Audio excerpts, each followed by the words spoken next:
So we're back, finishing our conversation with Reverend Michael Carter on UFOs and ETs. We've had an interesting discussion about the evidence for ETs in the Bible.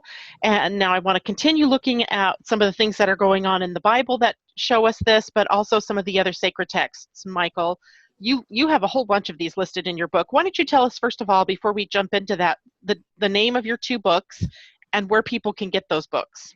Thank you. My first book is Alien Scriptures, Extraterrestrials in the Holy Bible. You can get that on Amazon or Barnes & Nobles or Kindle or Nook.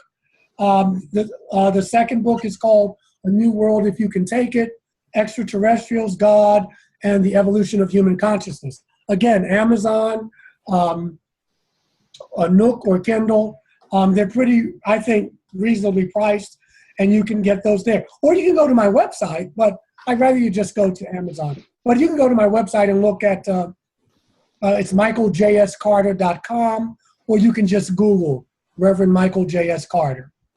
Now, getting back to your query, well, in the Quran, when we talk about what's fascinating, of course, is these characters who move.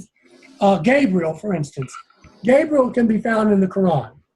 And these angels are really, especially Gabriel, everywhere he goes, a woman gets pregnant. Have you ever noticed that? Mary gets pregnant, Miriam gets pregnant. He's an archangel, is that correct? Yes. I'm sorry? Yes. Gabriel is an archangel? Yeah, well, there are many. There's Michael, there's Raphael, there's Uriel, but Gabriel seems to have the best job. He's been busy. But not really. Women. A lot of these women they're in menopause as well. But you know, he's in the Quran, and he talks about. Well, he didn't talk about, but he's the one he visits Muhammad in the cave, and tells him to recite the Quran. And so here we have another biblical character, another angel messenger, who's going to another.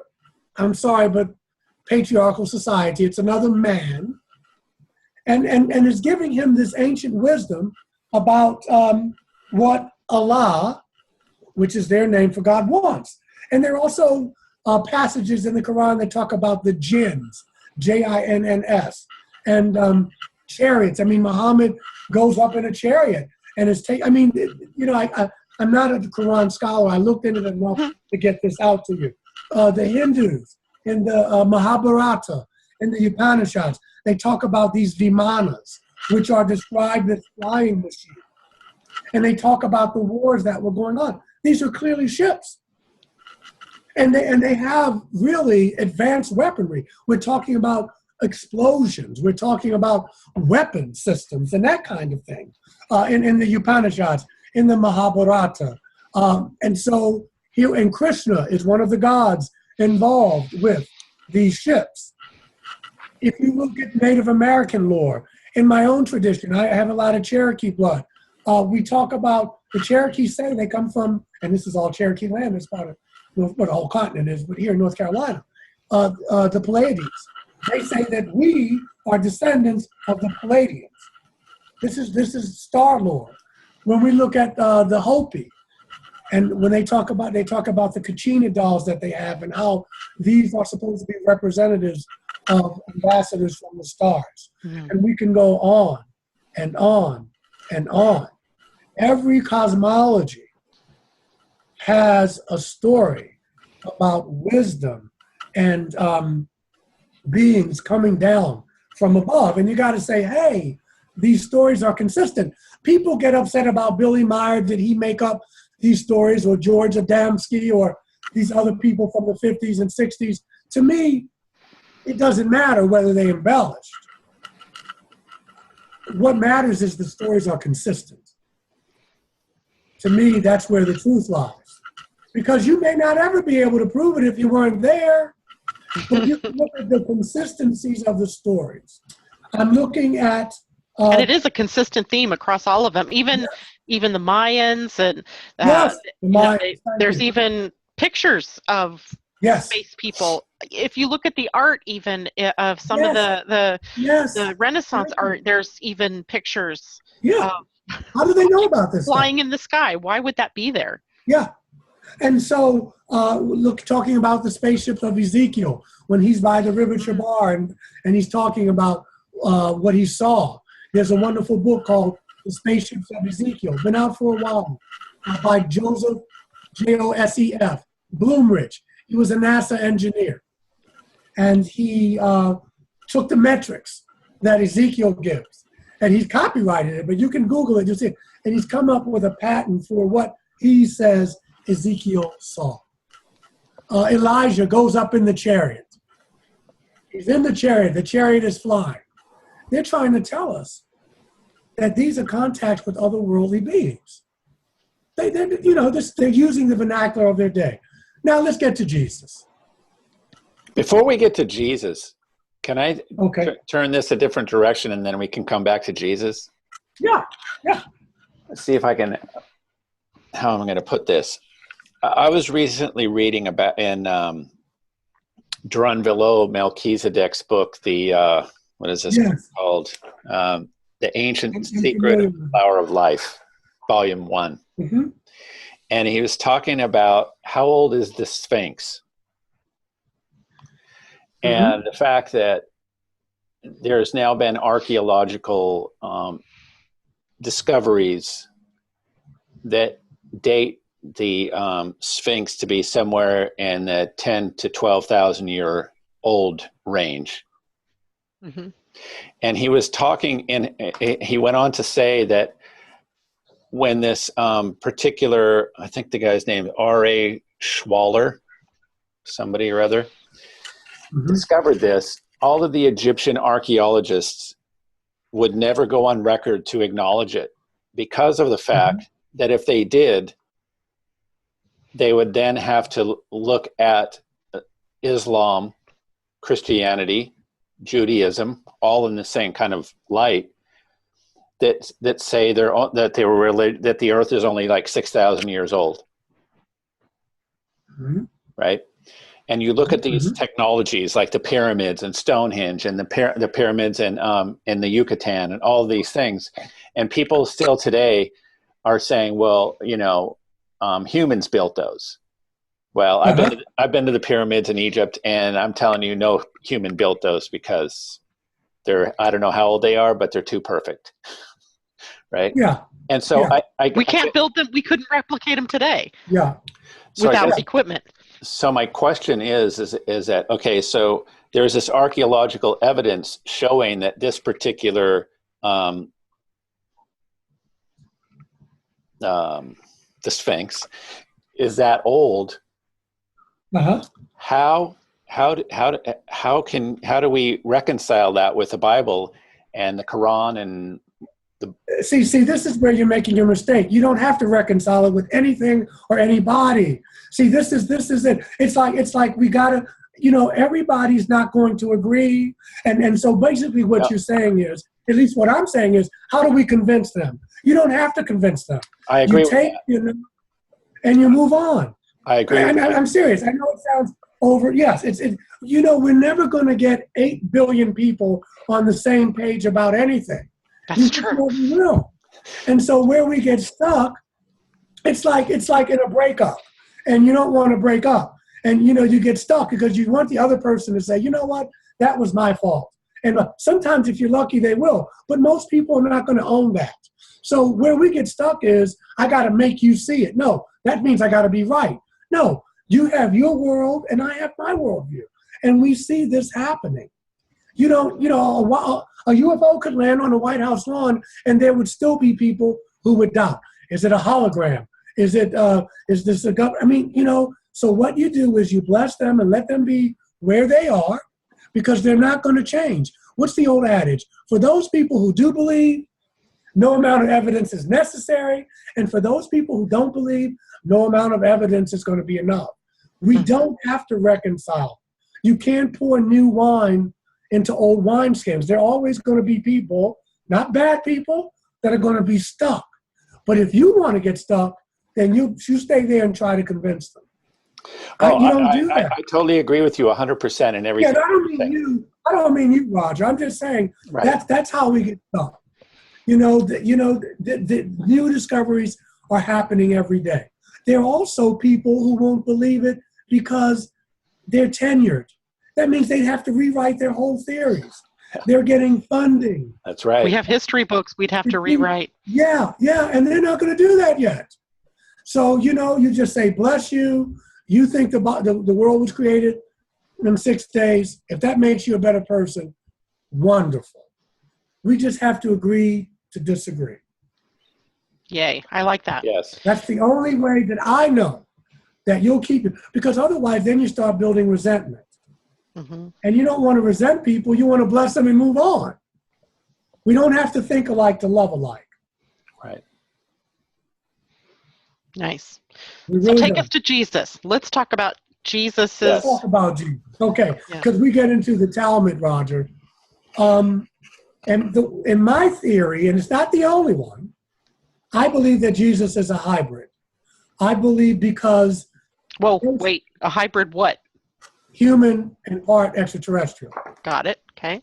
The reason I say that is because if we take the stories the way they're told, his mother is human and his daddy isn't.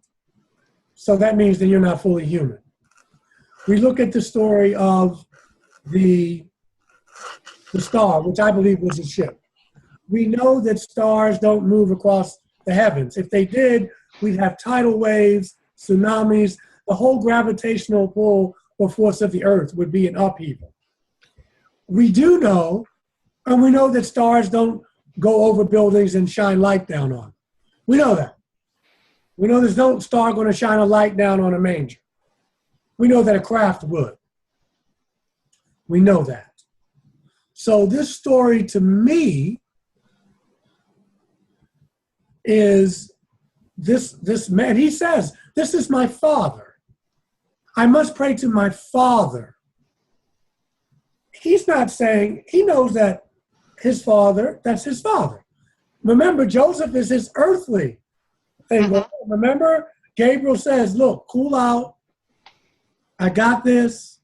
I know it's going to cause you a little bit of embarrassment, but yes, I don't know whether they had sex the old-fashioned way or not, but she's pregnant. This is for the greater good. You got to work with me on this, which Joseph does. To me, it doesn't take away from Jesus' teachings.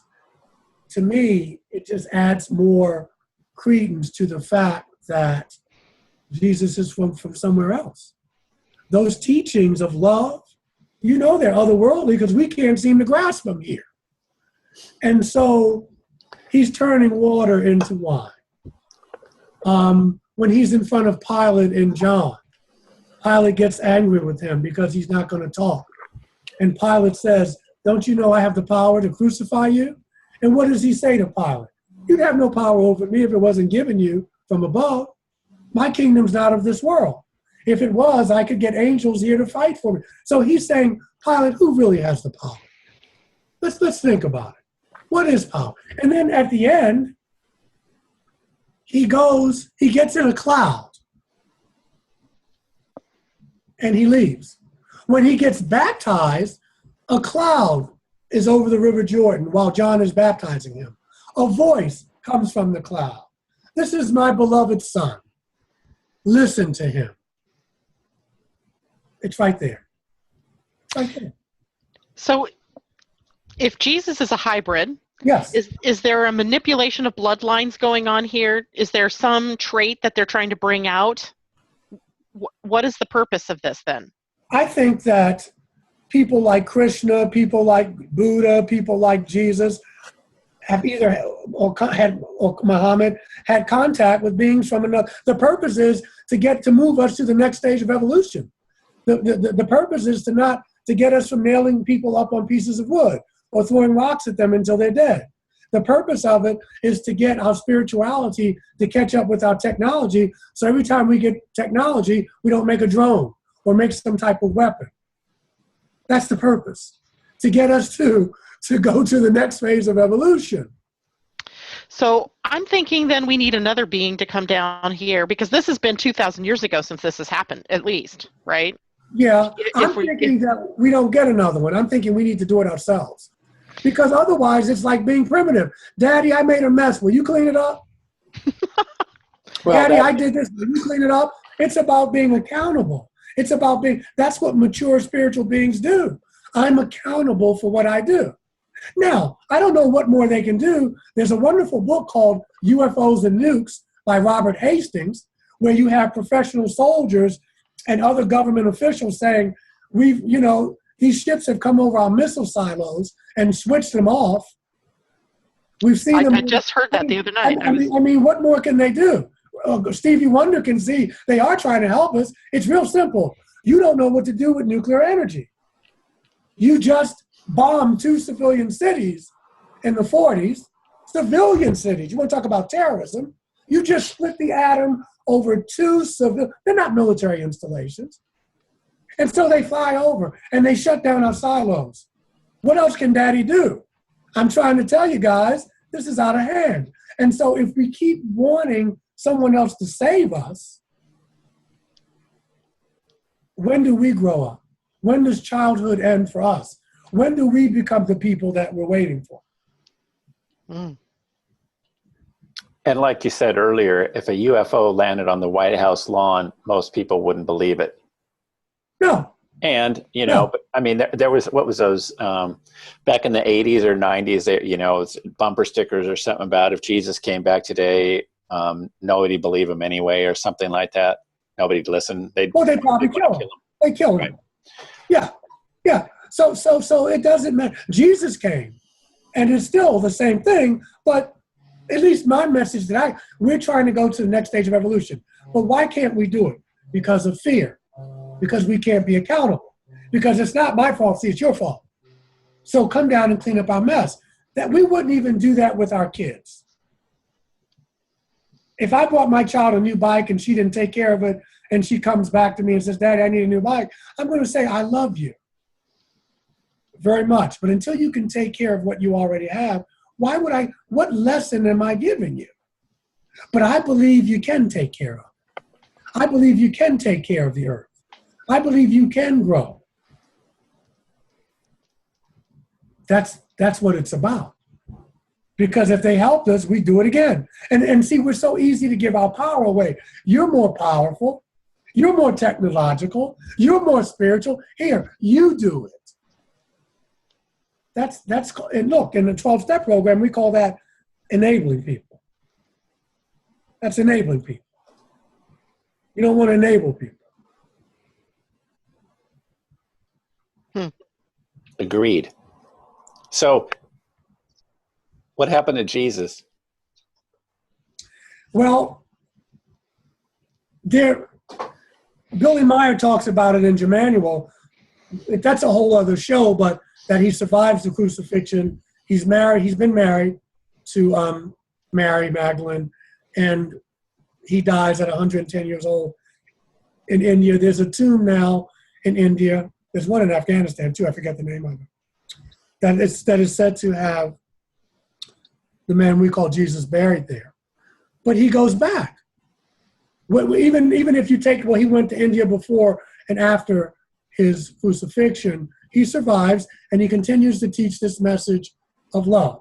According to the Talmud,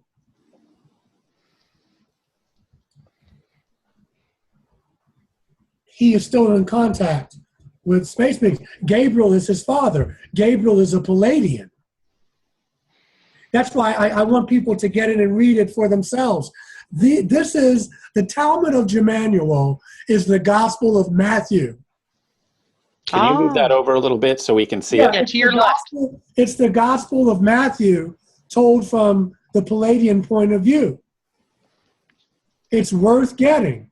Is that on Amazon? Yes. And the second book is called Celestial Teachings, which is the translation of the Gospel of Matthew along with the Talmud. So you can compare and contrast.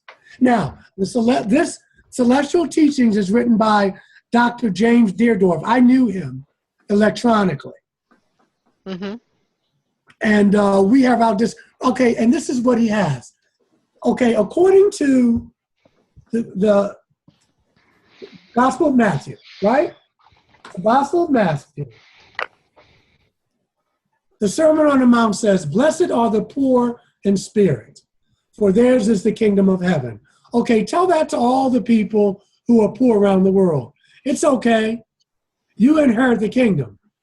The TJ says, "Blessed are those who are rich in spirit and recognize the truth, for life is theirs."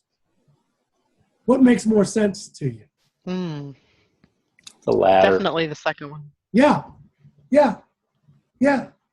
And here's another thing I want you to see, because this is very, oh, why is it frozen? Please don't freeze. Let me try it again. My phone, okay, here we go. Okay, in the Bible, we read this every Christmas. Isaiah 7:14 says, "Therefore the Lord shall give you a sign. Behold, a virgin," not someone who didn't have sex, young girl. Remember, Alma in Hebrew means young girl. Doesn't mean somebody who didn't have their hymen broken. Virgin doesn't mean she didn't make love. It means she was young, and Mary was probably maybe 14, 16 years old. "A virgin shall conceive and bear a son, and shall call his name Emmanuel." Okay? I don't know how we got Jesus from Emmanuel. Matthew 1:23. "Behold, a virgin shall be with child, and shall bring forth a son, and they shall call his name Emmanuel," which being interpreted is God with us. Jesus is named Emmanuel. Jemmanuel means the one with godly knowledge.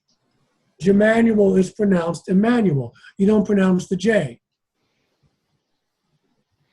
Interesting. So are you saying Jemmanuel is Jesus? Yes, that's what the Palladians are saying his name. Remember, Jesus is the Greek. And you got to keep this in mind. The Bible was written, and Jesus spoke Aramaic, and he spoke probably Hebrew. But we know he spoke Aramaic, and we know he spoke Latin because he talks to the soldiers, the centurions. We read the New Testament in Greek. That's like someone speaking Haitian, but we study the translation in French. So much is lost in the translation. If this man spoke Aramaic, why are we studying it in Greek? Well, why are we? Because the powers that be decide that's the way we're going to study it. And a lot of the Aramaic is lost. But there's an Aramaic Bible you can pick up. It's called the Aramaic Bible, the Peshitta, if you want to study it and read. Get an English translation, or if you read Hebrew, great. But get an English translation of the Old Testament. It's a very different Bible when you can read it in Hebrew, the First Testament. But the Lord's Prayer is different in Aramaic. There are many translations of it. The part of the Lord's Prayer in Aramaic says, let me not wander into temptation, right? Because a loving God in the Greek or in the modern, lead me not into temptation. Why would a loving God lead you into a place where you knew you were going to have a problem? And the saying that Jesus uses, it's easier for a camel to go through the eye of a needle than for a rich man to enter the kingdom of God. In Aramaic, it says it's easier for a rope to go through the eye of a needle. Doesn't that make more sense? He's just trying to show you the impact. So much is lost in the translations. But Jesus is a Greek translation of Yeshua. And there were a lot of Yeshuas. That was a common name in his time. The Palladians are saying that his name was Emmanuel. And we even have Isaiah saying that.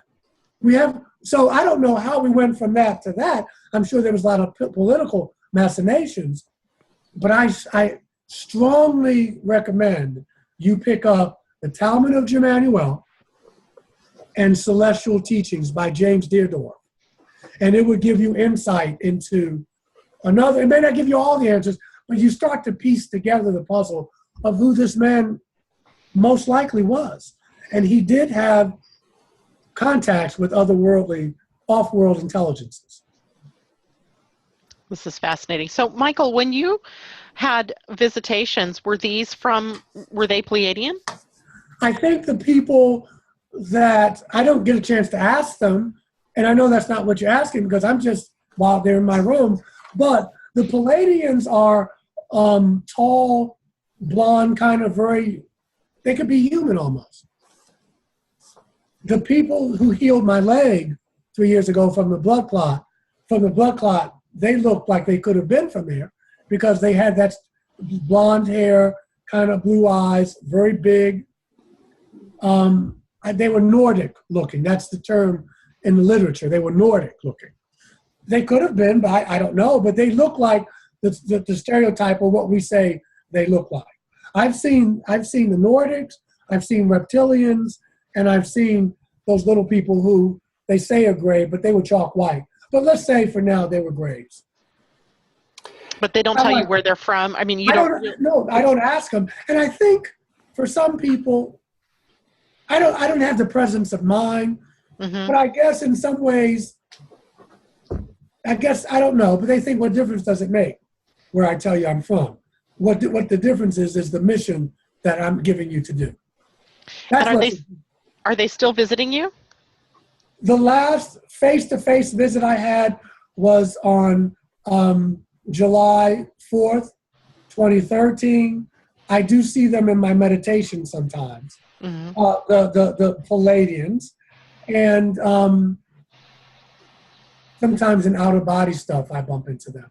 I don't see the little gray people anymore or the reptilians anymore, which is not to say I won't, but it's kind of like I've just seen those races.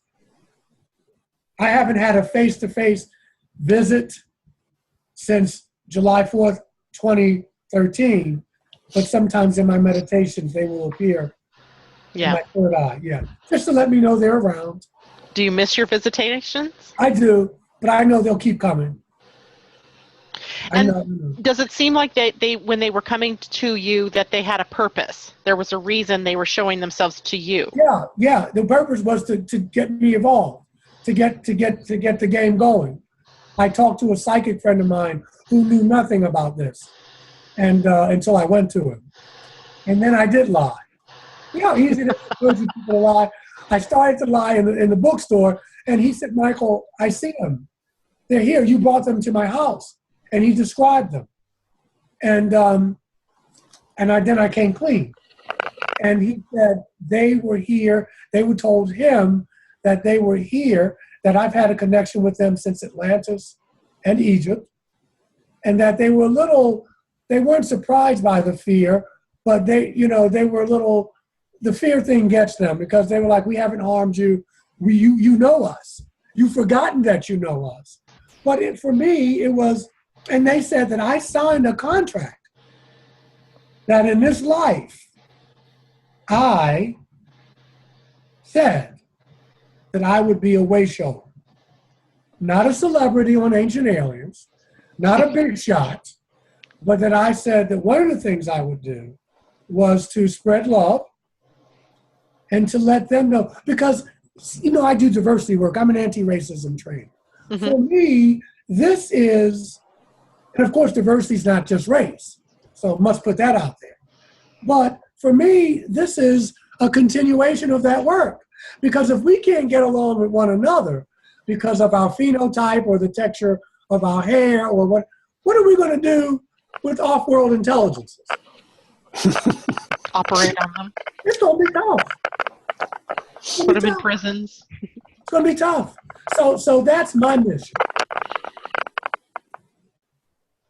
Mm-hmm.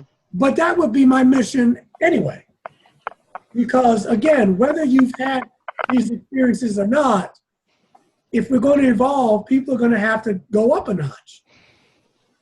We're going to have to look at our fear. We're going to have to transform that, which means we're going to have to look within. And that's just hard to do when we've been taught for eons that everything is out there. Heaven is out there. Our answers are out there. God is out there. I'm separated, see? I'm not worthy. I'm a sinner. God help me, a sinner. Have mercy on me. So I have a question. I have a question Yes. about that, but I'd like to take a break. And when we come back, I'll ask that question, and then you can There's get. a lot of people in the chat room, it looks like. I see. Are there people It's chat? just the three of us. Oh, it says 6 people chatting on chat.